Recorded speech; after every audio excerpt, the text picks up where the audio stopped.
সবাইকে আমন্ত্রণ জানাচ্ছি আরটিভির পডকাস্ট জুম বক্সে। আপনাদের সাথে আছি আমি সারা ফায়রুজাইমা এবং আমার সাথে অতিথির আসনে যিনি উপস্থিত আছেন তিনি অন্যান্য দিনের অতিথির থেকে তার পেশাটা কিছুটা ভিন্ন। আবার তিনি যে পেশা দিয়ে পরিচিতি পেয়েছিলেন বা পরিচিত হতে চেয়েছিলেন সে জায়গা থেকে তার পেশাটাও কিছুটা বদলে গেছে এই মিডিয়ার জগতে আসার পর। আমি তার নামটা বলি যেহেতু আজকে তার সাথে আমার প্রথম দিন গল্প হচ্ছে, বাকি গল্পগুলো আমি তার মুখে থেকেই শুনে নিব। আমার সাথে আজকে উপস্থিত আছেন গৌতম সাহা। কেমন আছেন দাদা? খুবই ভালো আছি, খুবই ভালো আছি। আপনি কেমন আছেন? আমি তো অনেক ভালো আছি এবং আপনার সাথে আজকে প্রথমবারের মতো আড্ডা হচ্ছে, তাও আবার আমাদের জুম বক্সে। ভালো লাগছে। আমি কি ভুল বললাম যে আপনি যে পেশায় পরিচিত হতে চেয়েছিলেন অভিনয় শিল্পী, সেখান থেকে খানিকটা সরে গেছেন? একদম ঠিক বলেছেন। অভিনয়টা আমার একটা নেশা ছিল এক সময়, কিন্তু আমি ওই অভিনয় করতে করতে আমার পরিচিত আসে হচ্ছে তানিয়া আপুর কাছ থেকে, আমাদের তানিয়া মিষ্টি। ওনার কাছ থেকে আমার এই শেখা কোরিওগ্রাফিটা, ওখান থেকেই চলে আসলাম, এই হাসতে খেলতে খেলতে এই চলে আসলাম, এই আর কি। আমি একদম শুরুর থেকে যদি জার্নিটা জানতে চাই, ছোটবেলার বেড়ে ওঠা এবং তারপরে কিভাবে কাজে আসা। আমার বেড়ে ওঠা নারায়ণগঞ্জ, আমি নারায়ণগঞ্জই আমার জন্ম। ওখান থেকেই হয় না যে আমার স্কুলে আমি বেশ কিছু প্রোগ্রাম করতাম, ছোটোখাটো আমাদের যেটা হয় সাংস্কৃতিক অনুষ্ঠানে আমি পার্টিসিপেট করতাম। ওখান থেকে মনে হচ্ছিল যে আমি একটু টেলিভিশনে যেতে পারতাম। তো একদিন হঠাৎ করেই মানে আমার তখন আমি একদিন ভিটিভিতে গেলাম, তখন তো ভিটিভি ছাড়া কোনো চ্যানেল নাই। বিটিভিতে গেলাম, বিটিভিতে আমাকে গেটে ঢুকতে দিচ্ছিল না। তখন আমি বললাম আমি একজন শিল্পী। তখন আমি নৃত্যশিল্পী ছিলাম।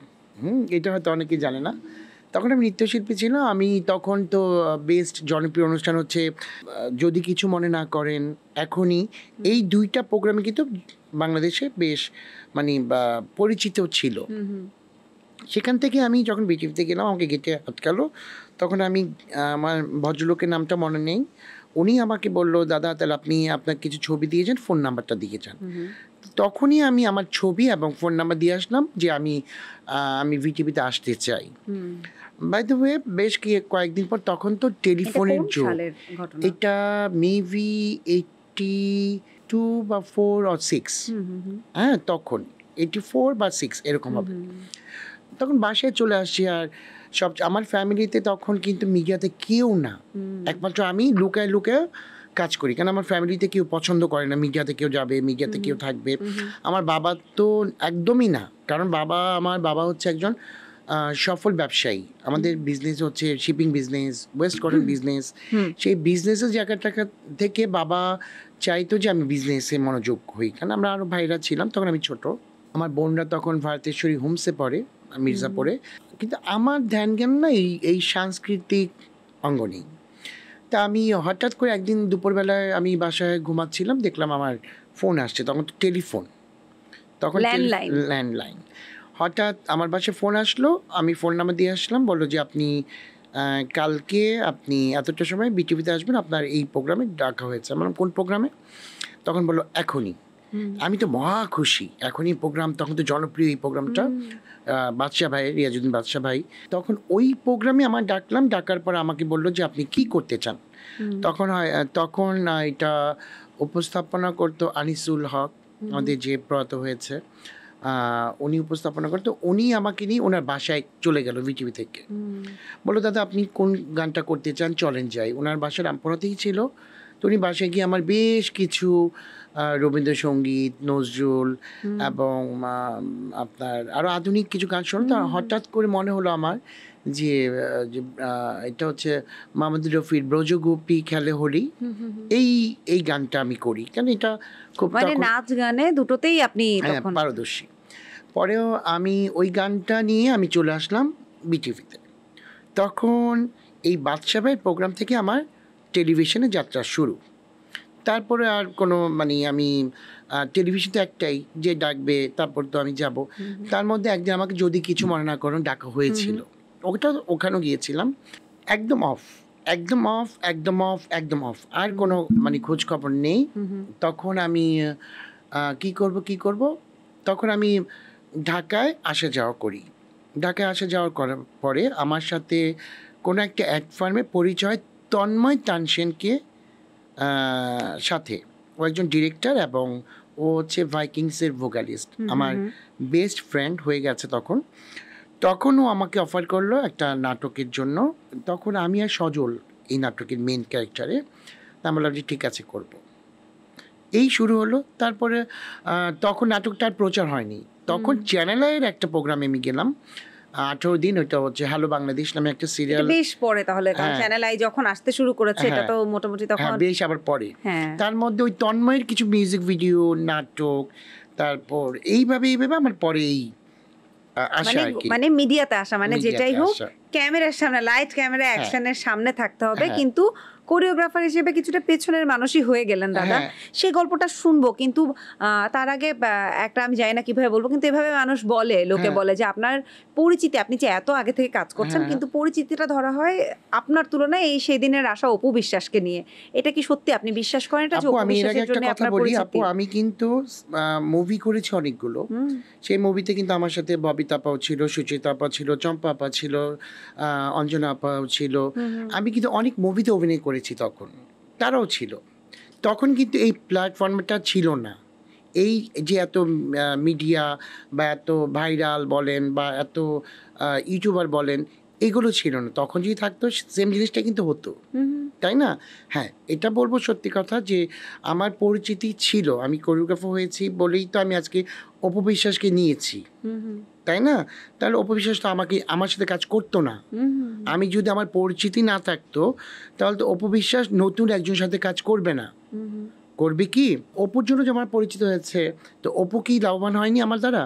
কারণ অপুর যেই সময়টা আমি অপুর পাশে ছিলাম, অপু হয়তো ভুলে গেছে আমি ওর কোন পাশে ছিলাম। হ্যাঁ, ও আমার বোন ছিল, আছে, থাকবে। আমি সবসময় বলে থাকি ও ছোট, ও ভুল করতে পারে, আমি তো ভুল করব না, যেহেতু আমাকে বড় ভাই ডেকেছে। সবসময় বলি ও ছোট, ও ভুল করছে। আর আপনি কখনোই ভুল বুঝাবুঝি ভাঙানোর চেষ্টা করেছেন? না আপু, আমি না, ওই যে আমি সবসময় বলি আমি না কাউকে বাংলায় বলি যে আমি কাউকে তেলাই না। আমি একটা ফোন করব যে আমার এত তারিখে শুটিং করতে চাই আপু, তুমি কি পারবা করতে, বা এই তুই কি পারবি? আপনি দেখবেন আমার মিডিয়াতে সব যত বড় বড় সেলিব্রিটি আমার সাথে কিন্তু তুই সম্পর্ক, একটা ফ্যামিলি সম্পর্ক, বোন সম্পর্ক, বন্ধু সম্পর্ক। আমি সেটা করে নিই। আমি স্টেট বলে দিই তুই পারবি, এই বাজেট, সব ক্লায়েন্ট তো সমান দেয় না। এই বাজেট যদি বলে দাদা আমি জানাচ্ছি, আচ্ছা জানা, আমি ওয়েট করি, রাতটা ওয়েট করি বা বিকেলটা ওয়েট করার পর আমি একটা ফোন দেবো পারবি, যদি বলে হ্যাঁ দাদা পারবো, ওকে ডান, তাহলে এত তারিখে ডেট। যদি বলেন না আমাকে 12 হ্যান্ড করে, ঠিক আছে, চেপে যাই, কারণ অভাব তো নাই আর্টিস্ট। একটু শুনতে চাই, যেহেতু আপনি যাকে এত আপন করে বলছেন বোন, এবং তার দিক থেকে সম্পর্কটা খারাপ হলো, আপনার দিক থেকে আপনি বলছেন একই জায়গায় আছে, এরকম শোনা যায় যে বুবলির কারণে, চিত্রনায়িকা বুবলির কারণে আপনার সাথে অপু বিশ্বাসের সম্পর্কটা নষ্ট হয়েছে। আসলে ঘটনাটা কি ছিল? একদম ভুল আপু। আমি যে কথাটা আজকে বলবো আপু, মনে করেন আমি বলবো না, অপুর বিষয়ে কেউ একটা নেগেটিভ কথা পোস্ট করেছে ফেসবুকে, তখন কিন্তু অপু আমার বোন, এখনো আছে বোন। আমি ওকে বললাম তোর নামে এই লোকটা ফেসবুকে পোস্ট করেছে, তুই কিন্তু এই লোকটার সাথে আর কথা বলবি না। বলল যে ঠিক আছে। ওর সাথে একটা কাজ করলো, কাজটার পর আমি ওকে না করলাম, তুই আর ওর সাথে কাজ করতে পারবি না। আমি যে রাগ করেছি অপু জানে, অপু আমাকে অনেকভাবে ম্যানেজ করার চেষ্টা করেছে। আজকে আমি সত্যি কথা বলছি, আমি ম্যানেজ হয়েছিলাম। আমি বলেছি আমি যেন ফার্দার তার সাথে না দেখি, কারণ তোর জন্য আমার জান প্রাণ আমি তোর জন্য দিয়ে দিচ্ছি, তুই তো আমার কথাটা শুনবি। ও আমার কথাটা শুনেনি। যেই লোক তোকে নিয়ে একটা বাজে কথা বললো, তুই তার সাথে কেন কাজ করবি? কেন আপনার কাছে কেন মনে হচ্ছে আপনি ভাই হিসেবে? আরে ওকে তো আমার বোঝাইতে হবে, কারণ ওর তো আমি গার্জিয়ান। ওর মা আমাকে বলে গেছে গৌতম তোর ভাই, গৌতম তোর বাবা হলো আছে, তো ভাই হলো আছে, তাহলে তুই আমার কথাটা শুনবি। কেন মনে হলো যে উনি কেন আপনার কথা না মেনে সেই পার্টিকুলার ব্যক্তির সাথে কাজ করতে চাচ্ছে? কি সেটা আমার জানা নাই, তখনও কিন্তু আমি বুবলির সাথে ডাইভার্ট হইনি। এবং আমি যখন এটা কি অপু বিশ্বাসের সাথে ক্ষোভের কারণে আপনার বুবলির সাথে কাজ করাটা কিছুটা বেড়ে গেল? না আপু, আমি বলি আপনাকে, বুবলির সাথে আমার আগে অনেক কাজ হয়েছে। আমি যখন বুবলির সাথে লাস্ট কাজ করব, ওকে কিন্তু আমি বলছি যে অপু আমার সাথে কিন্তু বুবলির কাজ আসতেছে, আমি করব। অপু কিন্তু আমাকে বলে না তুমি করো না, ও কখনোই আমাকে এই কথা বলে না, করো না। আর আমি কেন করবো না আপু? আমি তো একজন কোরিওগ্রাফার, আমি তো সবাইকে নিয়েই করবো। আর অপু যদি ও বুবলির সাথে কাজ করার জন্য আমার সাথে রাগ করে থাকে, তাহলে বুবলির সাথে যেসব হিরোরা, যেই সব ওর আশেপাশের লোকগুলো কাজ করেছে, তাদের সাথে অপু কাজ করছে কিভাবে? দাদা একটু ভাইস ভার্সা হয়ে গেল। আপনি যেহেতু কোরিওগ্রাফার, আপনি সব শিল্পীকে নিয়ে কাজ করবেন, সেখানে অপু বিশ্বাস তো একজন শিল্পী, উনিও তো তাহলে সবার সাথে কাজ করতে চান, সেখানে ওই বাধাটা কেন দিলেন? তাহলে কেন? আমি তোকে বাধা তো দেইনি। আপনি যে মানা করলেন, যে মানা করেছি আপু, ওই যে নেগেটিভ কথা একটা বলছে ওর নামে।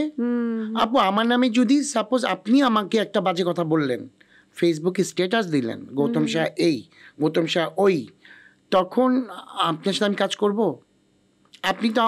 আপনি তো আমাকে যদি ভালো চান, আপনি তো আমার ভালো বন্ধু হয়ে থাকেন, ভালো বোন হয়ে থাকেন, তাহলে আপনি তো এই কথাটা লিখতে পারেন না? পারেন? তুমি একজন সুপারস্টার, তোমার নামে ওই ওই ভদ্রলোক তোমার নামে যে এই স্ট্যাটাসটা দিল, তুমি তার সাথে আবার কাজ করতে গেলা? কেন গেলা? আমার প্রশ্নের উত্তর দাও। তুমি কেন করলা? কি লোভে? তোমাকে মাসে 4-5টা কাজ নিয়ে করি, তোমাকে নিয়ে করি। কম এটা বলবো যে ও কম দিয়েও আমার করে, বেশি দিয়েও করে। আর আমি না একটা জিনিস কি আপু, আমি যখন যে ক্লায়েন্ট থেকে যে পেমেন্টটা নেই, আমি স্টেট আর্টিস্টদের বলে দিই। কারণ ক্লায়েন্টরা আপনার নাম্বার নিবে, আপনার সাথে একটু কথা বলবে, তখন শুনবে গৌতম শাহ আজকে 1 লাখ টাকা নিচ্ছে এই বাবদ। আমি যদি 50,000 টাকা দিই, আপনি কিন্তু আমাকে গালি দিবেন, একটা বকা দিবেন যে গৌতম এটা চিটারিং করছে আমার সাথে। আমি বলে দিই, বাবা তোরে আমি 1 লাখ টাকা নিছে, আমাকে তুই এই পেমেন্টটা দিয়ে যাবি, এইটুকু রেমুনেশন আমাকে দিয়ে যাবি। কারণ আমি তো তোর একটু কষ্ট করবো। যে কোনো আর্টিস্টদের সাথে কেন আমার ভালো সম্পর্ক, শুধু এইসব কারণে আমি খুব স্ট্রেট কাট থাকি। অপুর সাথে আমার এই রাগটা থেকে, অপুর সাথে আমার রাগ। তারপর এই রাগটা কতদিন ধরে চলছে দাদা? আমি না এমন একটা মানুষ, আমি মানে যাকে বুক দিই তাকে পিঠ দেই না। আর আমার মনে না একটা না, আমার ইগোটা অনেক, আমার প্রচণ্ড ইগো আপু। আমি কারোর কাছে ছোট হব না। তুমি আসলেও কি হবে, গ্লাসটা যদি ভেঙে যায় একটা দাগ থেকে যায়, কিন্তু আমি ওই মন থেকে আর তার সাথে মিশতে পারি না। কিন্তু তারপর অপু বিশ্বাস এখনো আপনার বোন আছে এবং সবার সাথে আপনার ভালো সম্পর্ক। সেক্ষেত্রে বুবলির সাথে আপনার সম্পর্ক কেমন? বুবলি কি শুধু কাজের ক্ষেত্রেই সম্পর্ক, নাকি তার সাথে তো এখন অনেক কাজ করা হচ্ছে? হ্যাঁ, অনেক কাজ হচ্ছে আপু। কারণটা কি, ক্লায়েন্ট কিন্তু ভ্যারাইটিস চায়, আর আমি কোরিওগ্রাফি হিসেবে তো আমি ভ্যারাইটিস চাইবো। আমি একটা মানে উপরে যাওয়ার জন্য চিন্তা ভাবনা করব, তাই না? সেই জায়গা থেকে আমি দেখেন বুবলিকে নিয়েও কাজ করছি, মিমকে নিয়েও কাজ করছি। সম্পর্ক যদি বলি, সম্পর্কের জায়গাটা কেমন বুবলি? হ্যাঁ আপনার আপু সাথে অপুর যে জায়গাটা ছিল ওটা কারোর সাথে হবে না, সেটা হবে না, কখনই কারোর সাথে হবে না। এই দেখেন শরীর লোম দাঁড়িয়ে যাচ্ছে, ওর কথা বলছেন, দেখেন শরীর লোম দাঁড়িয়ে যাচ্ছে। কারণ ওকে এখনো ভালোবাসি আপু, ওকে আমি এখনো ভালোবাসি। ও হয়তো বুঝতে পারেন, ও বোকা, ও হয়তো জিদের বসে অনেক কিছু করছে আমাকে দেখানোর জন্য, আমাকে জ্বালানোর জন্য, কিন্তু ও বুঝতেছে না ও কি ভুল করছে। ও বুঝতেছে না ও কি ভুল করছে। তোর যদি জিদ লাগে, তুই আমার চেয়ে উপরে মানুষের সাথে কাজ কর, আমি তোকে সালাম দিব। তার মানে আপনি বলতে চাচ্ছেন যার সাথে কাজ করছে সে আপনার চোখে আপনার থেকে নিচে? হ্যাঁ অবশ্যই, অবশ্যই। আজকে আমার অ্যাসিস্ট্যান্টের সাথে যদি ও কাজ করে, তাহলে আমি কি মেনে নিব? আমার অ্যাসিস্ট্যান্টের সাথে যদি কাজ করে, আমি কি মেনে নিব নাকি বলেন? ও যাদের সাথে কাজ করছে, তুই উপর লেভেলে কাজ কর, আমি তোকে সালাম দিব, তোকে আমি বাহবা দিব, তুই ভালো আছিস। কিন্তু তুই মানে যাদের সাথে কাজ করছিস তারা আমার কাছে না, বা আমার জায়গায় না।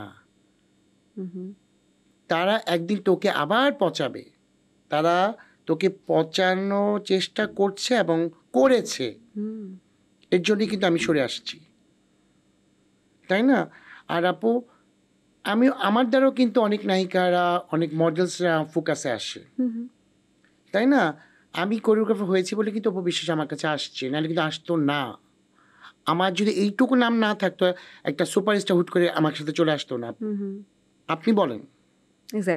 তাহলে আমি ওর দ্বারা পরিচিতি পাইছি, আমি কিন্তু স্বীকার করি। তাহলে আমার যদি এইটুকু যোগ্যতা না থাকতো, আপনি আসতেন আমাকে, আমি আজকে জুম বক্সে বসতাম? একদম। আমার পরিচিতি না থাকলে কি আপনি জুম বক্সে আমাকে ডাকতেন? বলেন আমাকে। তাহলে যে যার কাজ দিয়ে পরিচিত। দাদা একটু যদি জানতে চাই যে অনেক ধরনের নায়িকা মডেলদের সাথে তো কাজ করা হয়, পছন্দের 3 জনের নাম যদি জানতে চাই, সে নায়ক হোক কি নায়িকা হোক, মডেল, আমাদের যদি বলেন যে আপু, গৌতম পছন্দের সাহার তো- পছন্দের তিনজনকে থাকে, কিন্তু যে কাজ করতে গেলে বা একটা কাজ আসলে তার আপু, নামটাই আগে মাথায় আসে বা তার চেহারাটা ভেসে আমি ওঠে। কিন্তু এখান থেকে বের হতে পারবো না। পছন্দের কথা বলে ফেললে হ্যাঁ, ফোন একটা পর কি কি কি এরকম। আপু, আমি যদি ভালো থাকি আমাকে সবাই ভালো, আমি সবাই আমাকে পছন্দ করে, আমিও করি। আমাকে কোনো আর্টিস্ট কাছ থেকে শুনবেন না যে গৌতম শাহ এটা করছে বা গৌতম শাহের সাথে কাজ করতে ভালো লাগছে না বা দাদার সাথে এই কাজটা আমার ভালো লাগে না। আপনি শুধু আমার নামটা বলেন, সবাই বলবে দাদা ভালো মানের মানুষ। আমার কাজ শেষ, আমি চলে যাই। কিন্তু আমি লিয়াজুটা রাখি, সম্পর্কটা রাখি। ওই যে কাজ শেষ বলেই যে তোমার সাথে কথা হবে না, দেখা হবে না, আমি সেটা না। আমার আজকে আপনাকে দরকার, কালকে যে দরকার হবে না আমি কিন্তু বলতে পারি না, বা আপনিও বলতে পারেন না যে আমার দ্বারা আপনার কি উপকার হতে পারে। এক্স্যাক্টলি আমি এরকম একটা মানুষ, আর আমি খুব সিম্পল লাইফ লিড করি। আমি একদম সিম্পল চলাফেরা করি। আমি ওই যে শো আপ করি না, আমার সেই আছে, আমি এগুলো করি না। আমি খুব দামি কাপড়ও পরি না, আবার খুব কম দামিও কাপড় পরি না। আমি সত্যি কথা বলতে আমি গার্মেন্টসের কাপড়ও পরি, আবার মনে করেন ব্র্যান্ডের কাপড়ও পরি। আমি জায়গা বিশেষ কাপড় পরি। আমি সেই গৌতম। আমি স্যান্ডো গেঞ্জি পরে রাস্তায় বেরোই, আমি লুঙ্গি পরে বাজার করি। স্টিল নাও মানুষ যখন আমার সাথে ছবি তুলতে আসে বাজারে বা রাস্তায়, আমি লুঙ্গি পরা থাকি, তারা অবাক হয়ে যায়, গৌতম দাদা সাহেব আপনি কেন? কি লুঙ্গি পরে বাজারে একা যান? হ্যাঁ, আমার বাচ্চাকে নিয়ে আমি যাই। কিন্তু একটা জিনিস সবসময় দেখি যে আপনি হ্যাঁ। আপনি যখনই কোথাও যান, কোথাও এন্ট্রি করেন, হ্যাঁ। আপনার সাথে 4-5 জন মানুষ থাকে। এত মানুষজন মনে হয় আমাদের হিরো শাকিব খানের সাথেও থাকে না, কিন্তু আপনার সাথে কিন্তু একটা বহর থাকে। আপু, কেন ওই যে বলেন তো? ভালোবাসা আপু, একটা বিশ্বাস করেন, এই ভালোবাসা, বিশ্বাস করবেন, মানুষ যখন আমাকে দেখে রাস্তার মধ্যে বা যে কোনো জায়গায়, আমার পাশে দৌড়ায় চলে আসে সবাই। হয়তো আমি তাদেরকে চিনিও না, আমার ভালোবাসায়, ভাইয়া কেমন আছেন, ভাইয়া কেমন আছেন। আমি নিজে বলি ভাইয়া ভালো। আজকে এই যে RTV-তে ঢুকলাম, দেখেন সবার সাথে কিন্তু ভালো সম্পর্ক। RTV অনেক প্রোগ্রামে আমি কাজ করেছি, সবাই দৌড়ে আসছে কেন? আমার ভালোবাসার জন্য। আমি যদি ওদেরকে ভালোবাসা না দিই তাহলে তো ওরা আমার কাছে আসতো না, তাই না? আমি ভালোবাসতে জানি, ভালোবাসা দিতে জানি। আমি কাজ পাগল, আমি ওই ফেক কথা বলি না, আমি ফেক কাজ করি না, আমি কাজের মধ্যে থাকতে চাই। আপনি ভালোবাসার জায়গা থেকে মানুষকে আপন করে নেন, কিন্তু আপনি যাকে নিজের বোন বলছেন অপু বিশ্বাস, সেই ভালোবাসার ফেরতটা কি আপনি তাহলে পাননি? আব্বু, আমার দৃঢ় বিশ্বাস ও আসবে, ও আসবে। আপনি ফিরিয়ে নেবেন তখন? আপু, হয়তো আমি তো বলেছি যে ওর জন্য আমার সারা জীবন দরজা খোলা আছে, থাকবে। তখন ফিরিয়ে নিব। ওই যে বললাম গ্লাসটা ভেঙে গেলে একটা দাগ থেকে যাবে, কিন্তু হয়তো এটা ওকে ম্যানেজ করতে হবে আমাকে, আমি করব না। ভুলটা ও করেছে, আমি করিনি। ও জানে ভালো করে দোষটা কে করেছে। আজকে যদি যেহেতু আজকে আমরা এত এই বিষয়টা নিয়েই কথা বলছি এবং একটা চ্যানেলে কথা বলছি, জুম বক্সে কথা বলছি, আপনি কি আজকের এই অনুষ্ঠানে জুম বক্সের মধ্য দিয়ে অপু বিশ্বাসকে কোনো মেসেজ দিতে চান? ও ভালো বড় থাকুক, ভাই হিসেবে। সুস্থ থাকুক, এটা বলবো যে ও ভুলগুলো না করুক, জয়কে নিয়ে ভালো থাকুক। যেহেতু ওর বাবা হলো আমি আছি, মা হলো আমি আছি, আর ওর যেহেতু বাবা নাই, মা নাই, ওর মা যেদিন মারা গেছেন আমার মাও কিন্তু সেদিন মারা গেছেন, সকাল আর বিকেল একই দিনে। তো ওই জায়গাটা থেকেও আমি ওকে বোন হিসেবে দেখি। কিছু হলে আপনি দেখেছেন কিনা, ও আমাকে ভাইফোঁটাও দিয়েছে। আসলে কি আপু, ফ্যামিলির 5টা আঙুল তো সমান হয় না, ভাই বোনে একটু লেগে থাকি। ভাই বোন বলেন বা যারা আমরা স্বামী স্ত্রী, আমার ওয়াইফ বা আমি, আমাদের একটু খুনসুটি হয়ই। তা আমি মনে করছি যে আমার এই বোনের সঙ্গে হয়তো আমার একটু ঝগড়া লেগে আছে। হয়তো ও আমেরিকায় আছে বা এমন দেশে আছে, হয়তো আমার সাথে কথা হচ্ছে না। আগে কি হতো, চিঠি আসতো, তাই না? আমি হয়তো ভাববো যে আমাকে চিঠি আসবে বা আমার কাছে একটা ফোন আসবে, আমি এটাই ভাবি, আর কিছুই না। নিশ্চয়ই আসবে দাদা, আপনার এই ভালোবাসার প্রতিদান না, ও নিশ্চয়ই আপনি আমাকে পাবেন অনেক আপনার ভালোবাসে বোনের কাছ আপু, ও থেকে। আমাকে অনেক ভালোবাসে, আমি মিথ্যে বলবো না। ও এখনো কষ্ট পাচ্ছে আমার জন্য, ও আমাকে ভুলতে পারবে না। ওকে আমি বুক দিয়েছি, পিঠ দেইনি। ও যাদের সাথেই মিশছে বা যাদের সাথেই কাজ করছে, কাইন্ড অফ আমি বলবো যে এগুলো ভালো করছে না, এগুলো হাস্যকর হচ্ছে। তুমি যদি মনে করো তুমি নিজে একজন সুপারস্টার, ডালিউড কুইন, তাহলে তোমার সেইভাবে চলা উচিত।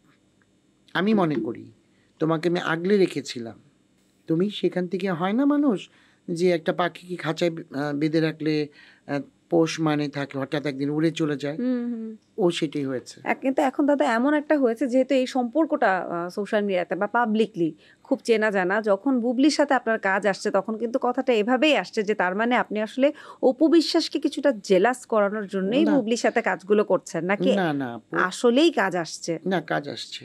আর কাজ তো আমার বুবলিকে আমি অনেক আগেও কাজ করেছি, এটাও জানতো। একই ব্র্যান্ডের কাজ দুজনকে নিয়েই করেছি কিন্তু আপু, বুবলিও করছে, অপুও করছে। আপনি রয়্যাল মালাবারে দেখবেন যে অপুও করছে, বুবলিও করছে।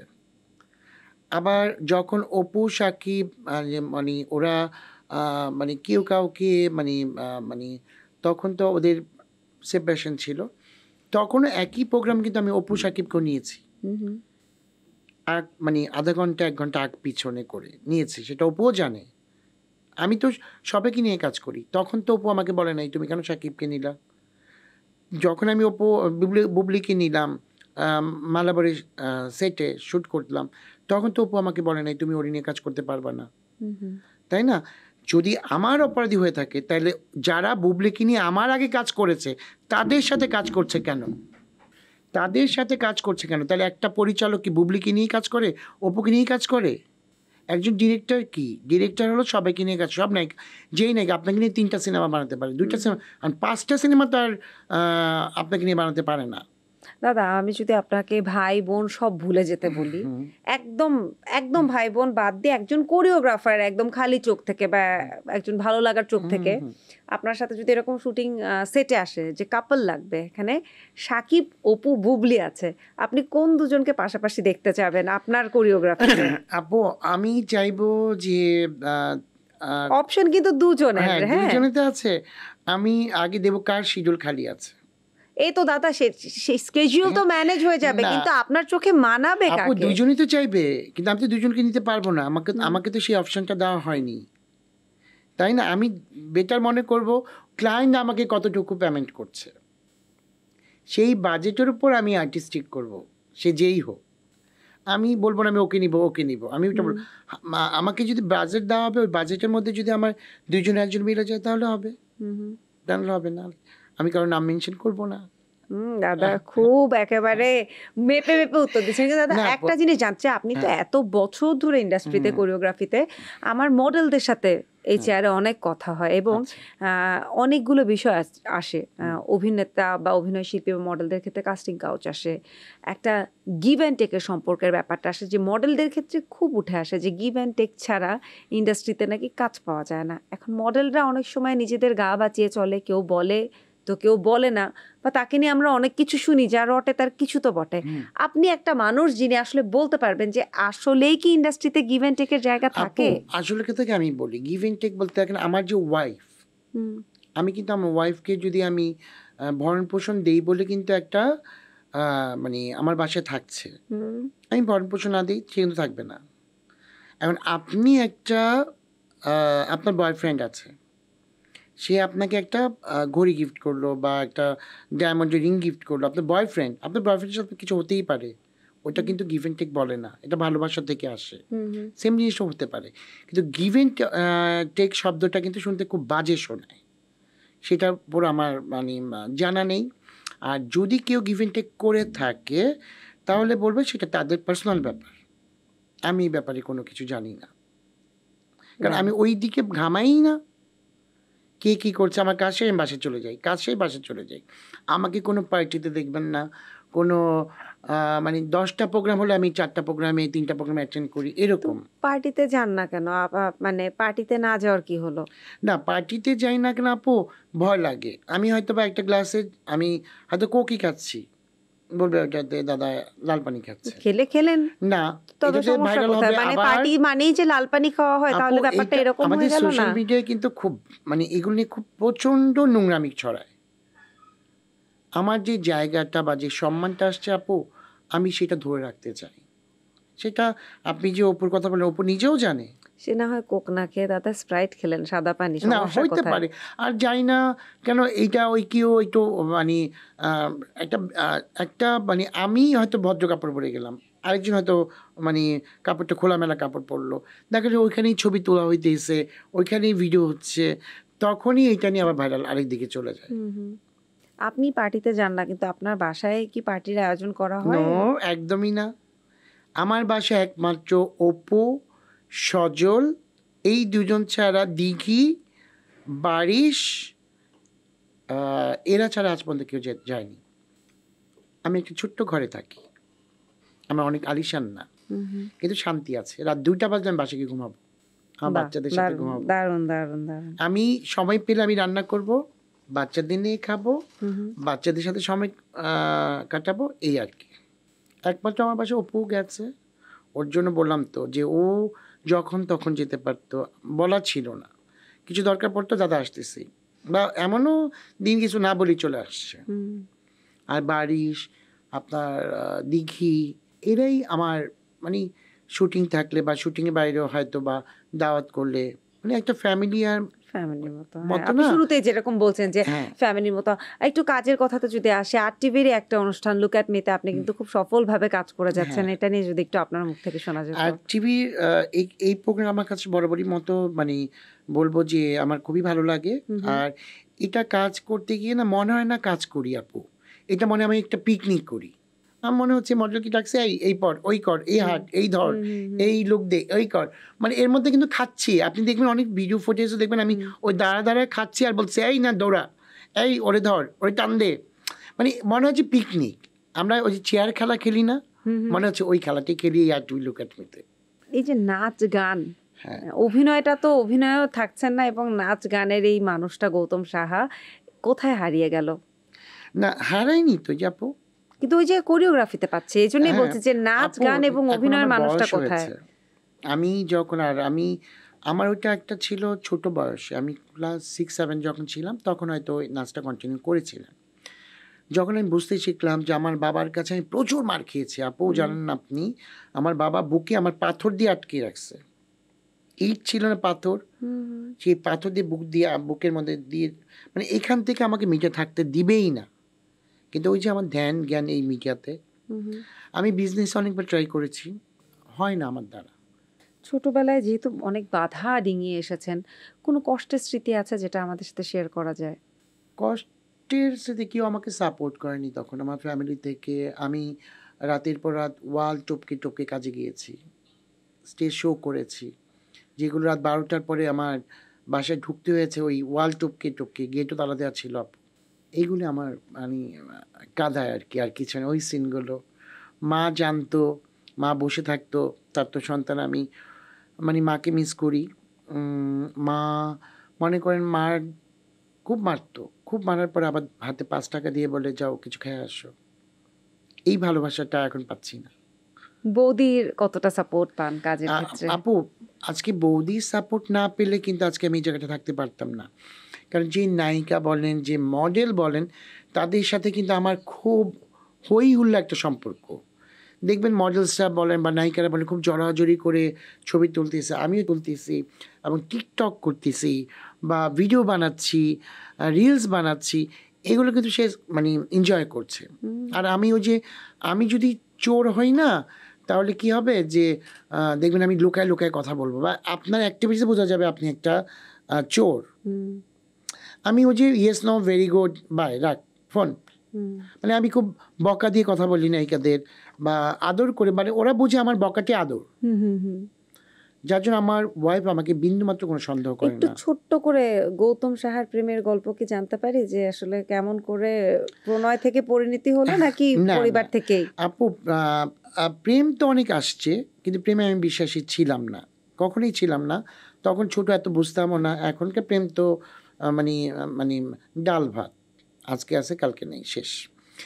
আমি যখন বিয়ে করি, আমি আমার মামা দূর সম্পর্কে মামার মেয়ের বিয়েতে আমি যাই। ওখানেই আমার যে শাশুড়ি, এই শাশুড়ি কিন্তু আমাদের বাসায় আমার মার সাথেই ছিল, মানে 2 শোই ছিল কাইন্ড অফ। তো ওই বিয়েতে যাওয়ার পর আমি হঠাৎ না আমার বউকে দেখি। তা আমার শাশুড়ি যে এখন, সে বলতেছে, আমার মা বলতেছে যে গৌতমকে বিয়ে করবো, একটা মেয়ে দিস। তখন আমার শাশুড়ি বলতেছে আমার মেয়ে নিয়ে যা গিয়া। গ্রাম দেশের একটু ভৈরব, একটু মফস্বল টাইপ শহর। তখন আমাকে দেখালো, মা বলল যে দেখো এই মেয়েটাকে দেখো। আসলে কথা কি, আমি না মেয়েদের চুলের পাগল ছিলাম।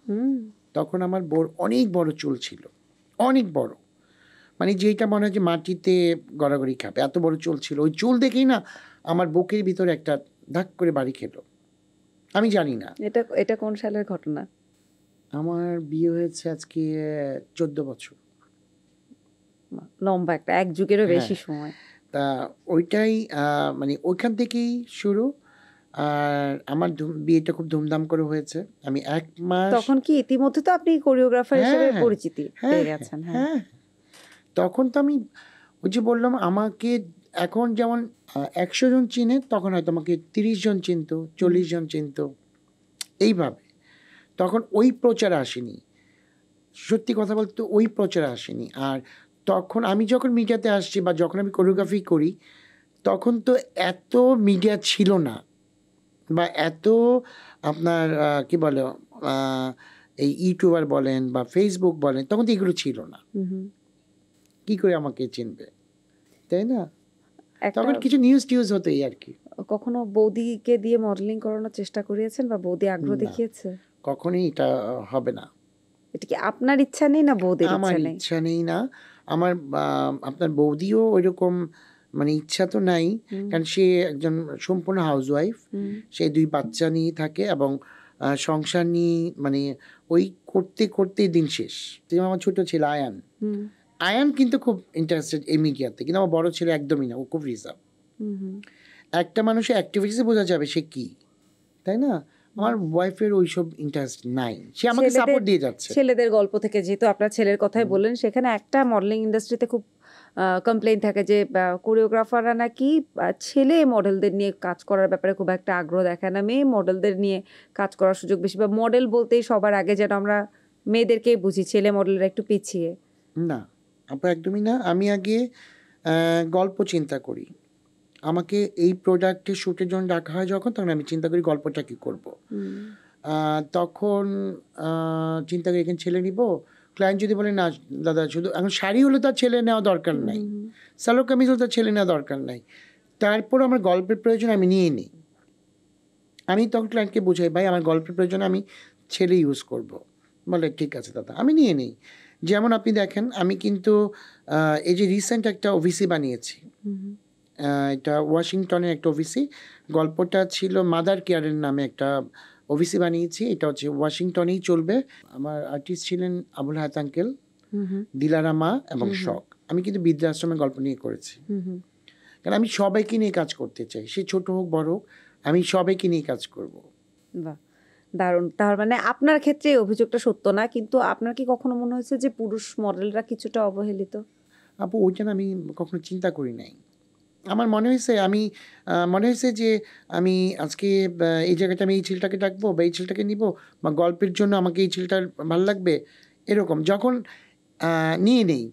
অবহেলিত এটা ভুল কথা। যেমন এই যে আমার কাছে এই অফিসিটা আসলো, আমি কিন্তু যখন আমার কাছে এই অফিসিটার কথা আসলো, তখন কিন্তু আমি একদম ডাইরেক্ট বলে দিচ্ছি যে আবুল হায়াত আঙ্কেলকে নাও, দিলারা মাকে নাও, কারণ আমার গল্পের প্রয়োজন আমার এই 2 আর্টিস্ট মেন।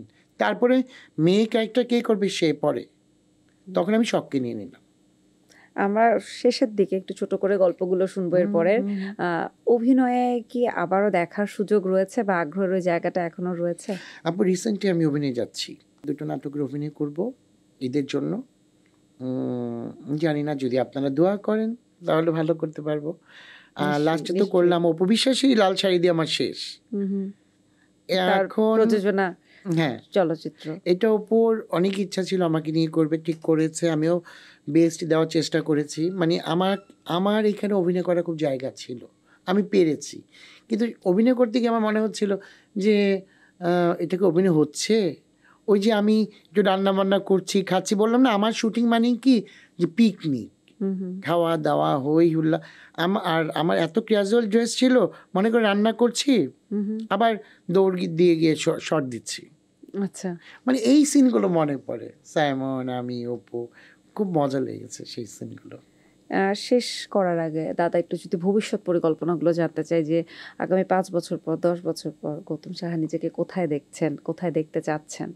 আপু, এখন আমি বলবো যে আমি ওটা হতে চাই, ওটা হতে চাই। পারবো না তখন মানুষ কিন্তু আমাকে কিন্তু আবার একটা লক্ষ্য পৌঁছাবে। থাকে যে আপনি চান, আপনার আগ্রহের আপু জায়গাটা আমি তো যে আছে যে লক্ষ্যতেই এখানে ছিলাম আমি চান। তো পৌঁছাতে পারিনি। আমি চাই এখন আমার বাচ্চাদের সাথেই সবসময় থাকি, বাচ্চাদের সুন্দর করে মানুষ করি, এই সংসারটাকে ধরে রাখি। কারণ আমি এই সংসার নিয়েই থাকতে চাই, ছোট্ট একটা বিজনেস দিতে চাই, ওই বিজনেস নিয়েই থাকতে চাই। দারুণ, দারুণ। শেষ করার আগে দাদা যদি দর্শকদের উদ্দেশ্যে কিছু বলতেন। থ্যাংক ইউ সো মাচ সবাইকে। আর টিভির এত সুন্দর একটা প্রোগ্রাম জুমবক্সে আমাকে আমন্ত্রণ জানানোর জন্য ধন্যবাদ। আপনাকেও অসংখ্য ধন্যবাদ ব্যস্ততার মাঝে আমাদেরকে সময় দেওয়ার জন্য, এবং শুভকামনা কাজে যাতে আরও অনেক দূর এগিয়ে যেতে পারেন। দর্শক, আজকের মতো জুম বক্সের এই পর্ব থেকে এখানেই বিদায় নিতে হচ্ছে। আগামী পর্বে আবারও নতুন অতিথি, নতুন গেস্ট, নতুন গসিপ নিয়ে হাজির হয়ে যাব। Stay tuned.